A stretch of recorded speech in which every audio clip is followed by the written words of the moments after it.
श्रोतेहो नमस्कार. आजच्या वृत्तविशेष कार्यक्रमात आपलं मनःपूर्वक स्वागत. श्रोतेहो, फिलिपाईन्समधील मनिला इथं आसियान भारत परराष्ट्र मंत्र्यांची बैठक, पूर्व आशिया शिखर परिषद, आसियान क्षेत्रीय मंच आणि क्वाड परराष्ट्र मंत्र्यांची बैठक नुकतीच पार पडली. या बैठकांचं स्वरूप आणि महत्त्व तसंच या बैठकांमध्ये भारताकडून मांडण्यात आलेली भूमिका याविषयी आंतरराष्ट्रीय घडामोडींचे अभ्यासक डॉक्टर हर्षद भोसले यांच्याशी केलेली चर्चा आजच्या वृत्तविशेष कार्यक्रमात आपण ऐकणार आहोत. नमस्कार सर. फिलिपाईन्समधील मनिला इथं आसियान सदस्य राष्ट्रांच्या परराष्ट्र मंत्र्यांची बैठक तसंच पूर्व आशिया शिखर परिषद नुकतीच पार पडली. या बैठकींचं स्वरूप, त्यामध्ये चर्चिले गेलेले मुद्दे आणि दोन्ही बैठकांची वैशिष्ट्ये काय सांगाल? या बैठकीचं महत्त्व विशेषतः आत्ता जे राजकारण चाललेलं आहे त्याच्या पार्श्वभूमीवर फार अधिक आहे. विशेषतः आत्ता आंतरराष्ट्रीय राजकारणामध्ये आपल्याला इन्स्टिट्यूशनल ग्रिडलॉक किंवा आपल्याला बहुपक्षीयता किंवा मल्टीलॅटरलिझम याच्याकडून मिनिलॅटरलिझमकडे जाण्याचा जो ट्रेंड आहे त्याच्या पार्श्वभूमीवर याचं महत्त्व सर्वात जास्त आहे.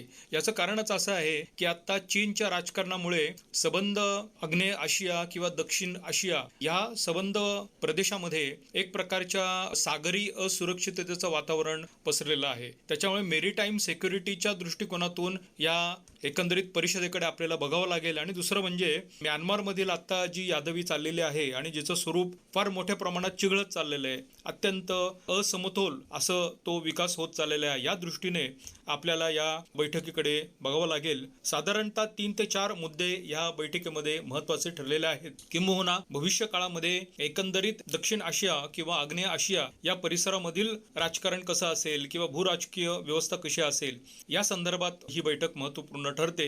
विशेषतः चलनवाढ आणि महागाई या संदर्भात या बैठकीमध्ये महत्त्वाच्या चर्चा झाल्या. आणि सर्वात महत्त्वाचं म्हणजे एनर्जी सप्लाय किंवा ऊर्जा पुरवठा आणि त्याचं भवितव्य या संदर्भात ह्या बैठकीकडे आपल्याला बघावं लागेल. भारताच्या दृष्टीने विशेषतः सन्माननीय मंत्री जयशंकर यांच्या दृष्टीने पूर्व आशियाई देशांबरोबरची जी बोलणी आणि वाटाघाटी होती ही आपल्यासाठी फार महत्त्वाची होती. याच्यामध्ये 3 ते 4 मुद्दे माझ्या मते फार महत्त्वाचे आहेत. पहिलं म्हणजे जागतिक पातळीवरील असुरक्षितता आणि स्थिरता या संदर्भात चर्चा आणि वाटाघाटी. आणि दुसरं म्हणजे रिसोर्सेस, संसाधने, त्याच्यामध्ये साखळी पुरवठा हा प्रश्न ऐरणीवर होताच.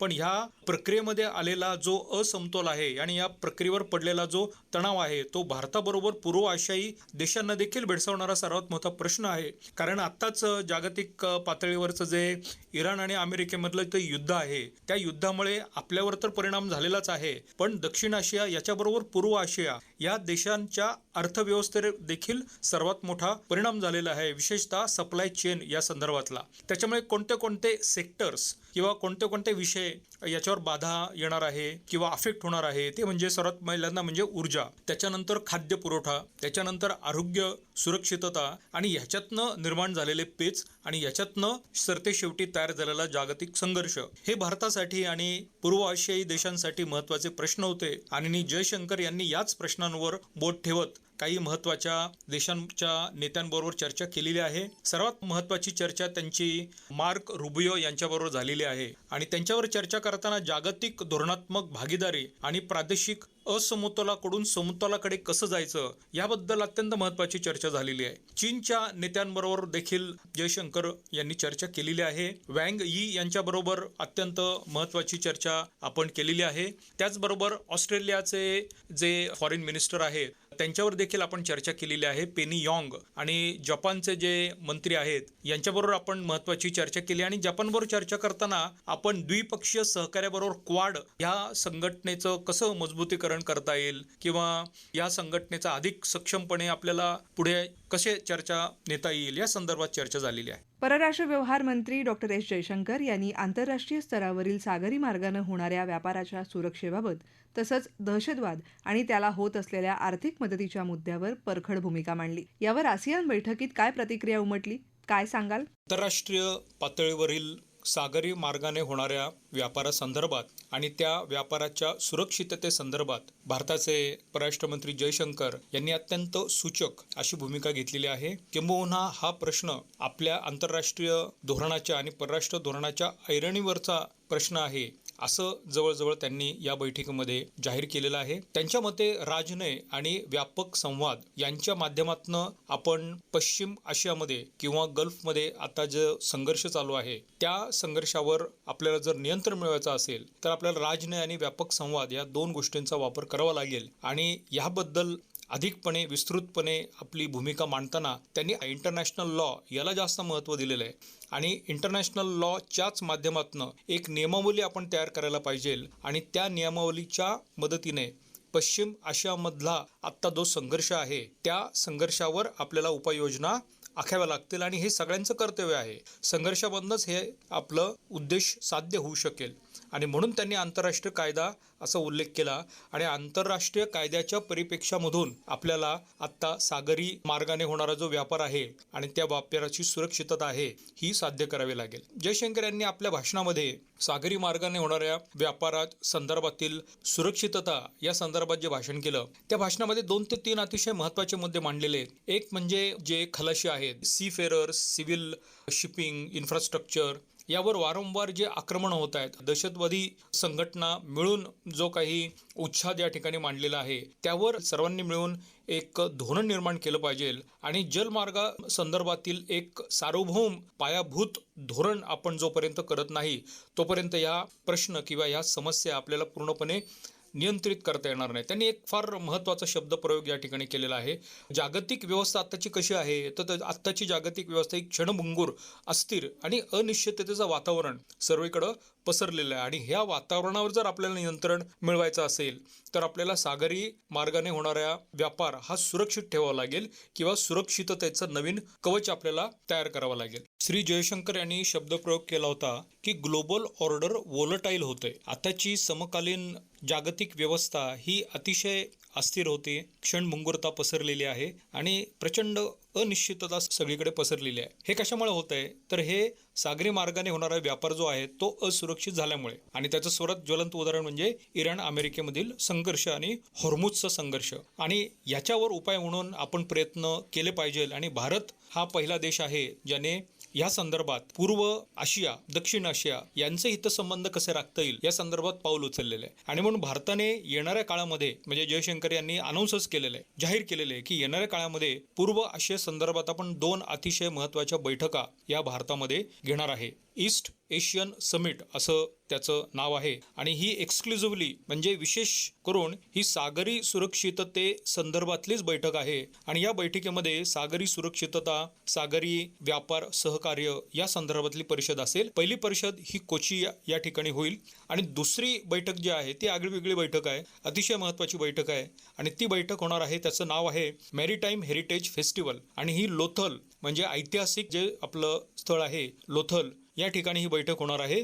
ती साधारणतः सागरी वारसा जतन करण्यासाठीची एक बैठक आहे. त्याला बैठक असं नाव न देता उत्सव असं आपण नाव दिलेलं आहे. परराष्ट्र मंत्र्यांच्या बैठकीत व्यापार, गुंतवणुकीसोबत ऊर्जा सुरक्षा, अन्न सुरक्षा, जागतिक पर्यावरण संतुलन आणि जागतिक शांततेबाबत भारतानं मांडलेली भूमिका संपूर्ण जगाचं लक्ष वेधून गेली. याकडे तुम्ही कसं पाहता? मला वाटतं भारताची ही भूमिका अत्यंत व्यापक आणि दूरदृष्टी असलेली भूमिका आहे.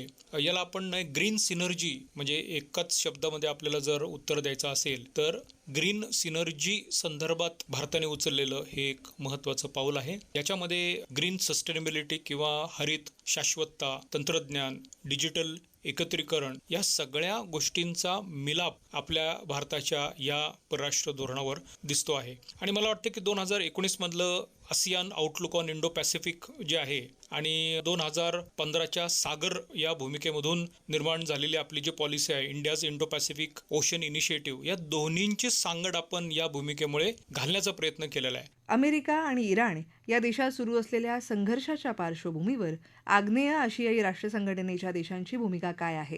अमेरिका आणि इराण ह्या 2 देशांमधील जो संघर्ष निर्माण झालेला आहे आणि ज्याची समाप्ती अजूनही झालेली नाही त्या संदर्भात गंभीर असे परिणाम होतील असं आसियानने सांगितलेलं आहे आणि या संदर्भात आसियान देशांमध्ये भीतीचं वातावरण आहे. आसियान देशांमध्ये एक प्रकारे चिंतेचं सावट निर्माण झालेलं आहे. याचं कारणच असं आहे की आखाती देशांमधून जो पूर्व आशियाला होणारा जो पुरवठा आहे, विविध वस्तूंचा पुरवठा, विशेषतः खनिज तेल, गॅस किंवा इतर साहित्याच्या पुरवठ्यामध्ये निर्माण झालेला जो खंड आहे किंवा तुटवडा आहे, हा गंभीर स्वरूपाचा आहे आणि याच्यामुळे एक ऊर्जा संकट निर्माण झालेलं आहे, एनर्जी क्रायसिस निर्माण झालेला आहे. मग हा एनर्जी क्रायसिस किंवा ऊर्जा संकटावर आपण कशी मात करू शकतो? तर ह्या ऊर्जा संकटावर आसियान देशाच्या एकंदरीत सर्व स्पोक्सपर्सननी असं सांगितलेलं आहे की या ऊर्जा संकटावर आपण राजनैतिक संवादाच्या माध्यमातून आपण उपाययोजना करू शकतो किंवा हे जे संकट आलेलं आहे ते संकट आपण केवळ राजनैतिक संवादाच्या माध्यमातून दूर करू शकतो. मग त्याच्यासाठी आपल्याला समान सहभाग नौकानयनासंदर्भातले कायदे करावे लागतील, त्याच्यामध्ये सहकार्याचं जाळं निर्माण करावं लागेल आणि एक प्रकारे जलवाहतुकी संदर्भातील स्वातंत्र्याच्या नवीन संकल्पना आपल्याला तयार कराव्या लागतील. आसियान देशांनी आपल्या सर्व व्यासपीठामधून जवळजवळ हे घोषित केलेले अनेक वेळा की आंतरराष्ट्रीय पातळीवर, विशेषतः पश्चिम आशिया पातळीवर निर्माण झालेलं जे वैमनस्य किंवा शत्रुत्वाचं जे वातावरण आहे त्याची समाप्ती झाली पाहिजे, द्वेषाची समाप्ती झाली पाहिजे आणि प्रत्येक देशाने आत्मसंयम आणि आत्मनियंत्रण राखलं पाहिजे. सेल्फ रेस्ट्रेंट असा शब्द त्यांनी वापरलेला आहे. त्यामुळे महत्त्वाच्या समुद्री व्यापाराची सुरक्षितता आपोआप होईल. म्हणजे आत्मसंयम किंवा सेल्फ रेस्ट्रेंट आपण जर पाळलं तर आपोआप इनडायरेक्टली महत्त्वाच्या सामुद्रिक व्यापारी मार्गाची सुरक्षितता राखली जाईल, अशी एक भूमिका त्यांनी अधिकृतपणे मांडलेली आहे. युद्धाच्या पार्श्वभूमीवर जागतिक आर्थिक परिस्थिती लक्षात घेता आसियान देश या परिस्थितीला कसे सामोरे जातील? आसियान देशांनी या परिस्थितीला एकत्रितपणे सामोरे जाण्याचा एक फार चांगला मास्टर प्लॅन तयार केलेला आहे. सर्वात पहिल्यांदा त्यांचा विश्वास जो आहे हा डिप्लोमॅटिक ट्रान्झॅक्शनवर त्यांचा विश्वास आहे. युद्ध समाप्ती संदर्भातील राजनैतिक आवाहन त्यांनी केलेलं आहे.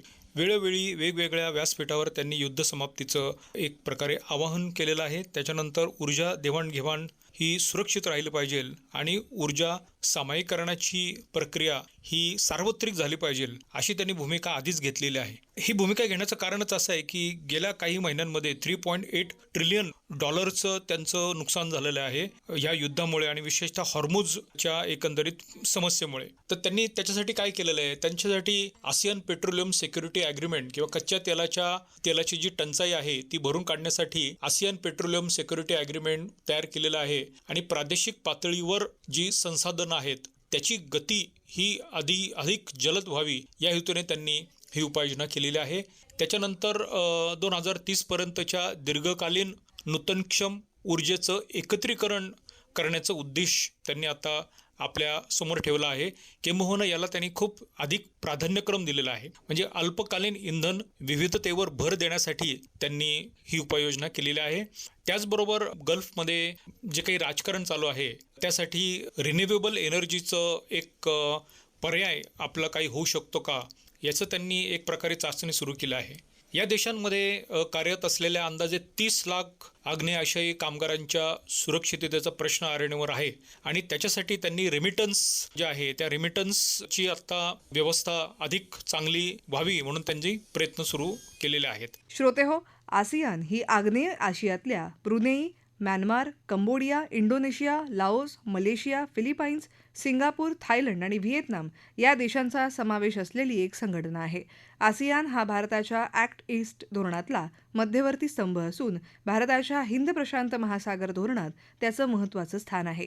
एकूणच भारत आसियान बैठकीदरम्यान झालेल्या चर्चेतून उभय राष्ट्रांमधील जागतिक धोरणात्मक भागीदारी वृद्धिंगत होण्यासोबतच प्रादेशिक असमतोलाकडून समतोलाच्या दिशेनं वाटचालीचा मार्ग अधिक सुकर होण्यास मदत मिळणार आहे. श्रोतेहो, आपला वृत्तविशेष हा कार्यक्रम आपण न्यूज ऑन AIR या ॲपवरही लाईव्ह ऐकू शकता. यासोबतच आमच्या मुंबई एअर न्यूज या यूट्यूब वाहिनीवर कार्यक्रमाचं ध्वनिमुद्रण आपल्याला कधीही ऐकता येईल. याबरोबरच आजचा वृत्तविशेष हा कार्यक्रम संपला. हा कार्यक्रम आकाशवाणी मुंबईच्या प्रादेशिक वृत्त विभागानं सादर केला. संपादक आणि सादरकर्त्या संगीता गोडबोले, निर्मिती सहाय्य सुनीता नागपुरे पांडा, लेखन आणि समन्वय रवींद्र वसंतराव लोखंडे आणि निवेदन रश्मी पाटकर.